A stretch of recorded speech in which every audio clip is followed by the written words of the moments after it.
Hi, this is Adam, a small town machine shop, and today we're going to take a tour of my Machinist toolbox.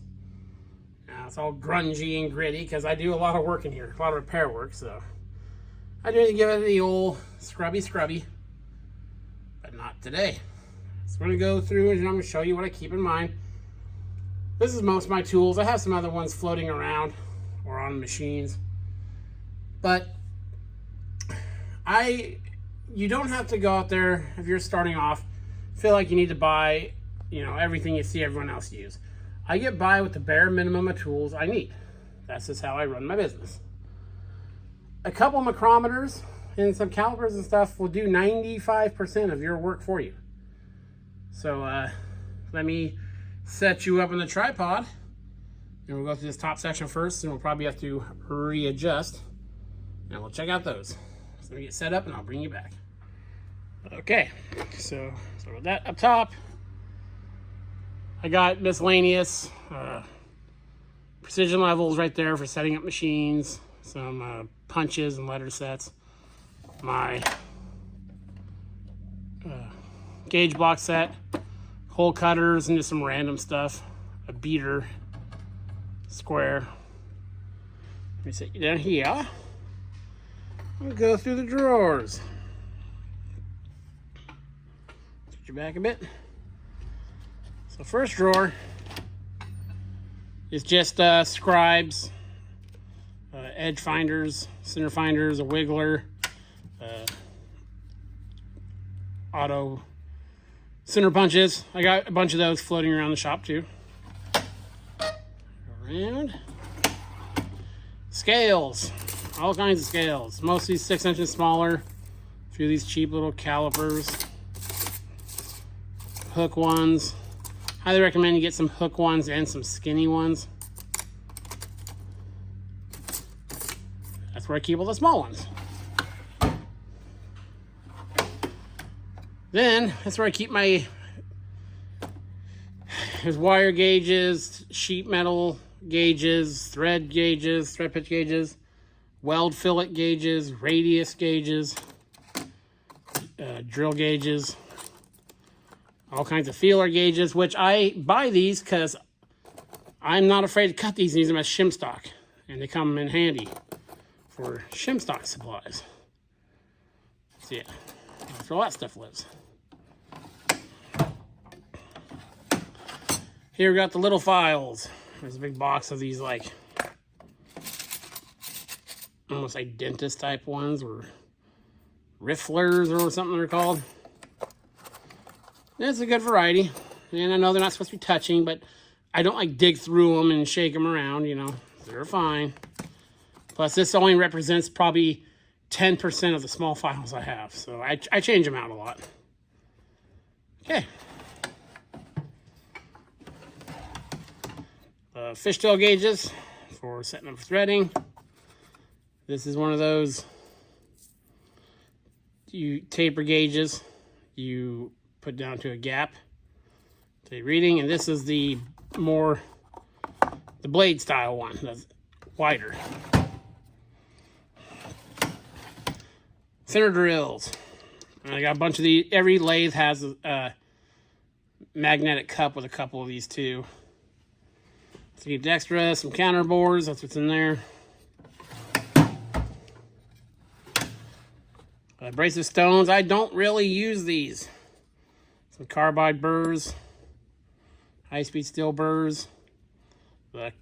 Call it chucks for them, or just the chucks. I really honestly hardly ever use these, but they're in there if I need them. Now these I use quite a bit. These are Hyman transfer screws. I got a full set, fine and coarse, up to a 1/2 inch. For making custom adapter plates and stuff like that, these come in handy. Here's just some extra ones. If you haven't used them, you screw this into a hole, you put a piece over it and tap it, and it leaves a little dimple. Actually, I use these quite a bit. Highly recommended tool. Here's my telescoping gauges. A lot of stare at brown and sharp, but actually all these ones that look like this, that have the square head. One of the first tool sets I bought was off Shars. These are just as good. I mean, they hold really well. The thing I'll say, if you buy the cheaper ones, this goes for anything with a moving part, clean it and grease it before you start using it. And that will, sometimes there'll be like a little grit or something in there. Once you clean them, you know, they're just as good. So that's where I keep those fellas. Here are my 12-inch rules, and my angle finders, and my center heads, and then just some longer scales, not rules. Some extra, I got a lot of these. These are all name brand American made ones. Here's a Starrett one. I actually prefer this style where the blade passes through. And a lot of, I think, Brown and Sharps are like that. I don't know if I can read that one. That's, yeah, Brown and Sharp. So, yeah. Adjustable squares for layout. I do a lot of layout work because I do a lot of work on plate. So I have a lot of these. way too many of these. I should downsize this by at least half. Actually, my go-to, Empire made a set about 5 years ago. And these things are, I have this one and a 12-inch one, and it's dead on with a Starrett square. I mean, dead on. Perpendicular right there. So, I like the color they use too. So yeah, then some extra blades. I have some I've modified elsewhere, you know, cut, you know, edges on them and stuff. There's those. And actually most of them still have their little scriber in them. Last bin on top has inside and outside calipers. I will use these on the lathe. All my lathes turn really slow. So when I'm getting close, I will set this. You know, like I'm just making roughing passes. Set this like 100 thou over my target, so I can just turn it real check. I don't have DROs or anything like that on my machines. So use that. Sometimes if I'm out in the field, there's a, I thought I had some of the nicer Fay pattern ones. I do right there. Starrett ones. You can take measurements in the field and bring it back to the shop. If you're really get a feel for these, then you can do that. Got some bigger ones they cleaned up. Some still have prices on them when I got them. I got one set bigger that doesn't fit in here. So yeah, these, you could probably go a long time without using these, to be honest with you. But they do come in handy, and they're always super cheap. I mean, see, that one was $15. You know, it's $5 for a Starrett, and that's probably high. You can get these all day at the flea market, and you find them at yard sales and estate sales all the time, and they're like $1. And that is the top. Let's reposition. Let's look at the bottom. Okay, now on to the bottom box. Here, these are old, you know, speed indicators, hand vise. These are some of the more vintage ones I don't reuse. This is where I put them. Clamp. Little square. Just little stuff like that. So it just kind of ends up in there.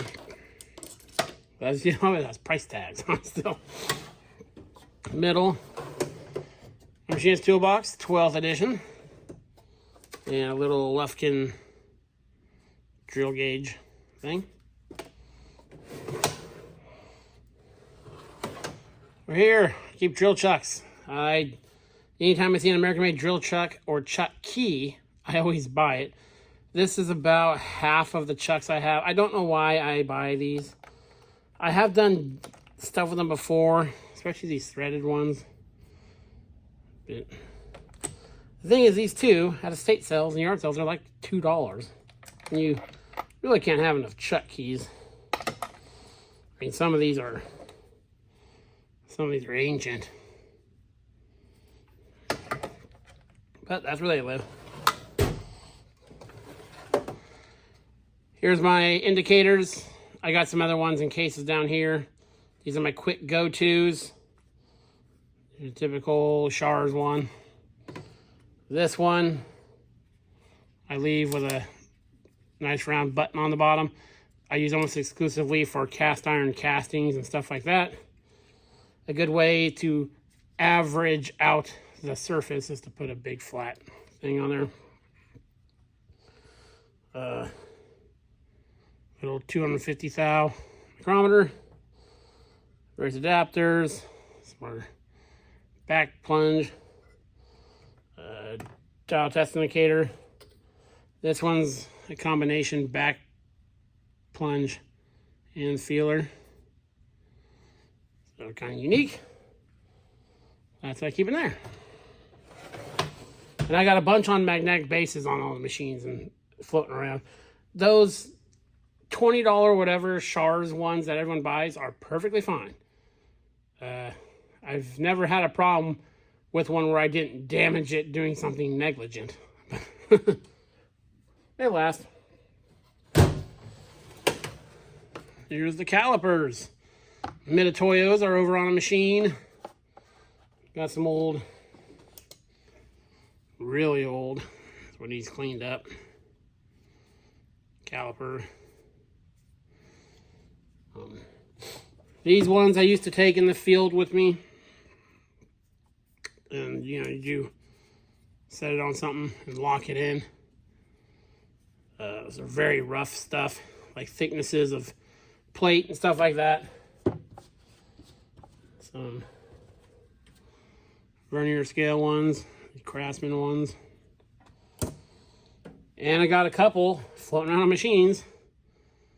These are the Harbor Freight ones from probably 10 years ago. And these are as accurate as my Mitutoyos. So, because if you're doing really precise measurements, you shouldn't be using these anyway. You should be using a micrometer. So. Then we get to the micrometers. I got some couples and sets too. Of course, way too many. 1 inch ones, 1 to 2 inch, 2 to 3, 3 to 4, 4 to 5, 5 to 6. I think I go up to 6 inch in this box. Here's all the standards. Here's my sheer Tomiko ones, which I really like these. You know, this is a hollow tube on these. That's not the right box for, it is for that one.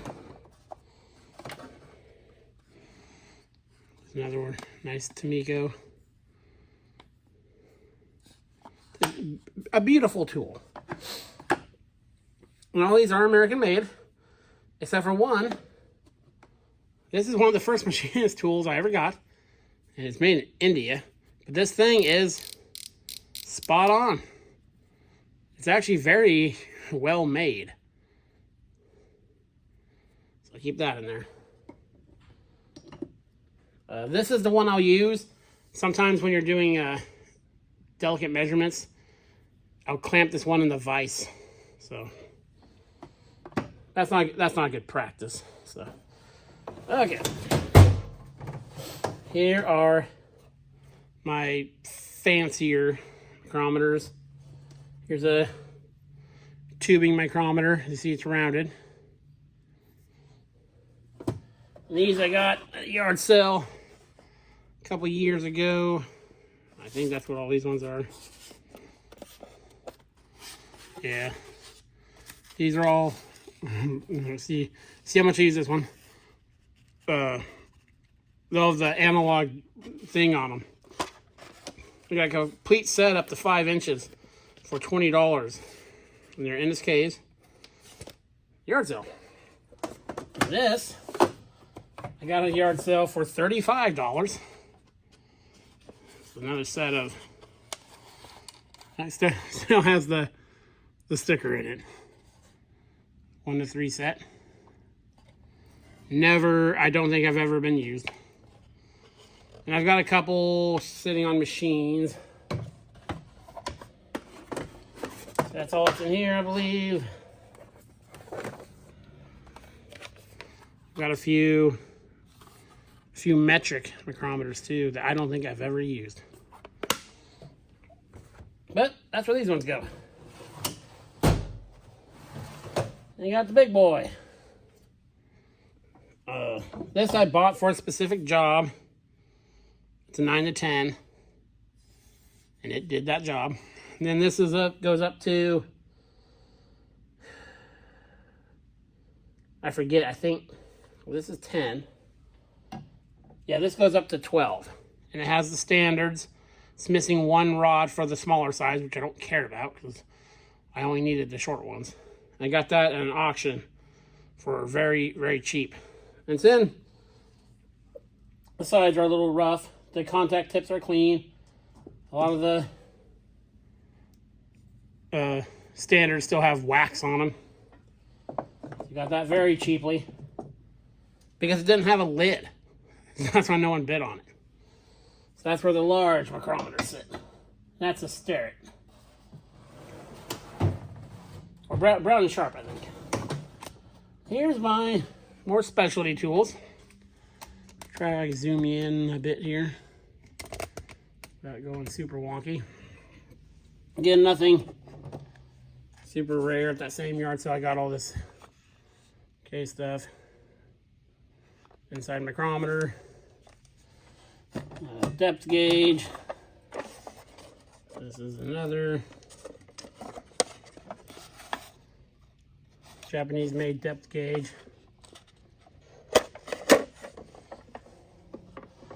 That's a depth gauge. This is a inside micrometer. This is a big inside micrometer set because you can like put all these tubes together and go to like, well, these are 12s, 24, 36, like 48 inches inside. And I want to use that once on one job. Then there's this rendered. I think this is the last drawer. This has oddball stuff. That's a cheapo mag base. There's a Starrett one. This is a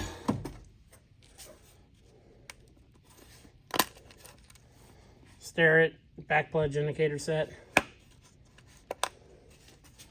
Hope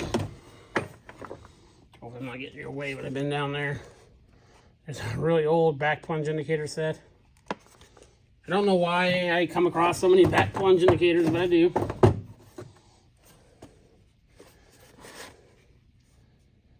There's a really short throw. 25 thou is the range on that micrometer.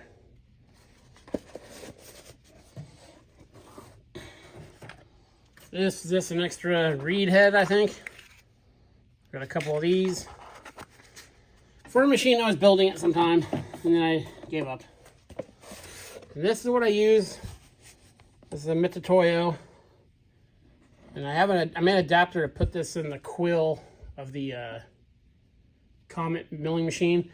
When I want to set up the machine, the head of it at an accurate angle, I use this. It's very nice too. There's a longer blade in the back. And yeah, I use this for setup more than measuring angles. I think that's probably what it was for.